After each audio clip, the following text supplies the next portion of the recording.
हमारी आयु के वर्ष 70 तो होते हैं और चाहे बल के कारण 80 वर्ष हो जाए। मेरे प्रिय मेरे भाई बहन, अब इस वचन को और अधिक एक एग्जाम्पल के तौर पर मैं समझाने का आपको प्रयास कर रहा हूं। पवित्र आत्मा और बेहतर तरीके से इस वचन को आपको समझने के लिए समझ और बुद्धि दे। हम क्या हैं? पतरस भैया इस बात को बोलते हैं, हम सब क्या है? परदेसी और एक यात्री हैं, और हम सब एक ट्रेन में सफर कर रहे हैं। एक ट्रेन में हम सफर कर रहे हैं। मेरे प्रिय मेरे भाई बहन, हम सब क्या हैं? परदेसी और एक यात्री, और हम सब सफर कर रहे हैं ट्रेन में। यस, यदि हो सके तुम्हारे भाई इस बात को, चित्र को या वीडियो को दिखाएं, ट्रेन का सफर और यात्री का चित्र और ट्रेन का सफर यदि है तो इसको आप दिखा सकते हैं।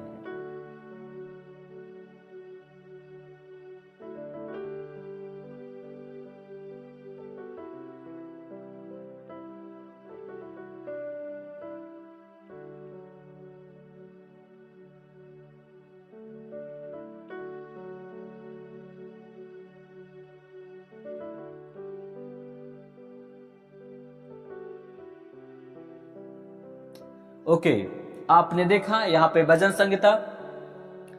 मेरे प्रिय मेरे भाई बहन, कि हम सब परदेसी और यात्री हैं, और हम सब क्या हैं? ट्रेन में क्या हैं? सफर कर रहे हैं। आपने देखा यहाँ पे अद्भुत तरीके से। मेरे प्रिय मेरे भाई बहन, संसार एक ट्रेन है और हम सब मुसाफिर हैं। संसार क्या है? एक ट्रेन है और हम सब क्या हैं? मुसाफिर हैं। रेलगाड़ी किसी का घर नहीं होता। कि होता है?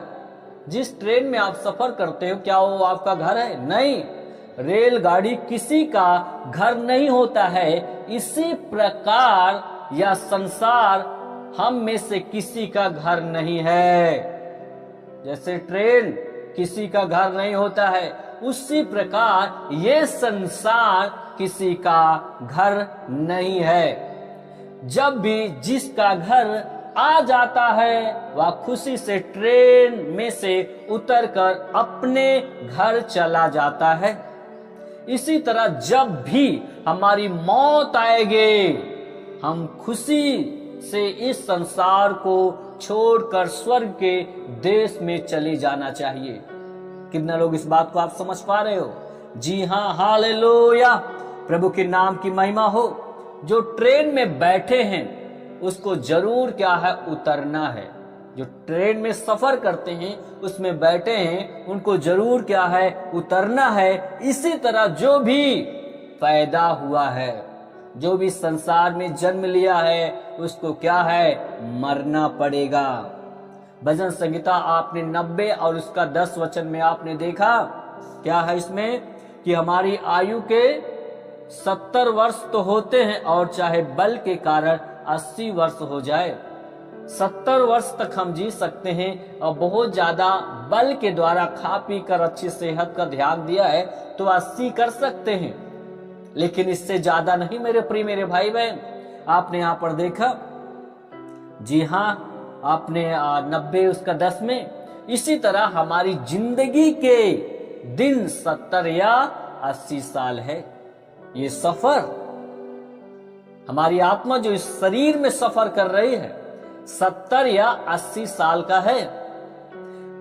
ट्रेन में हमारी किसी से दोस्ती हो जाती है। जब हम ट्रेन में सफर करते हैं तो हमारी किसी न किसी के साथ क्या हो जाती है? दोस्ती हो जाती है, और हम उससे खूब बातचीत करते हैं।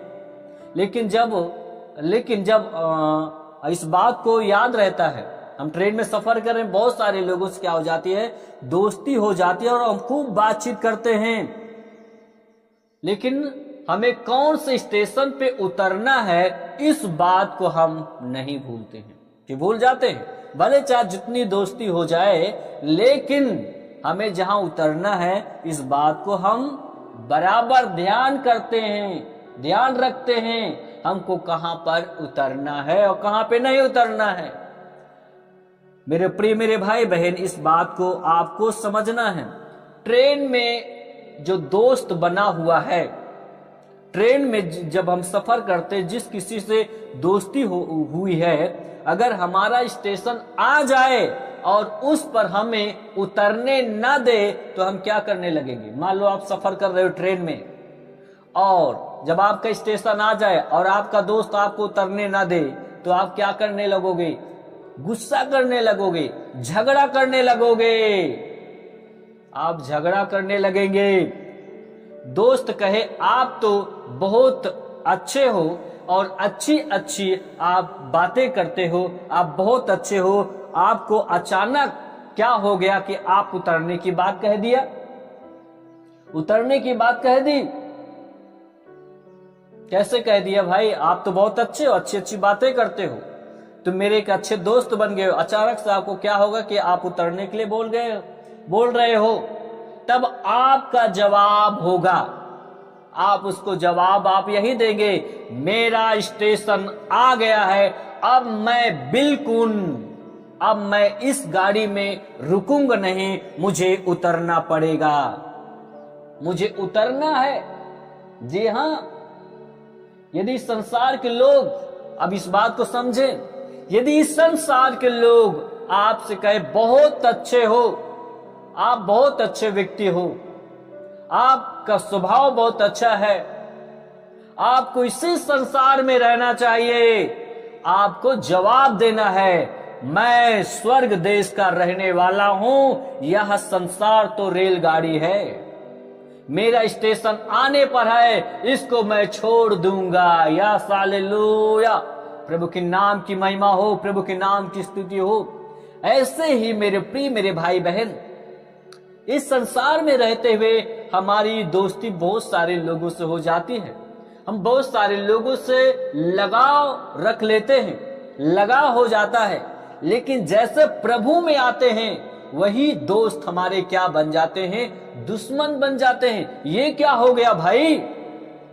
अभी तक तो आप शराब पीते थे, आप शराब छोड़ दिया, अभी तक आप व्यभिचार करते थे, व्यभिचार छोड़ दिया, अभी तक तो आप मारपीट करते थे, गाली गलौज करते थे, अचानक से आपको हो क्या गया है? आप अभी तक झूठ बोलते थे, आप झूठ नहीं बोलते।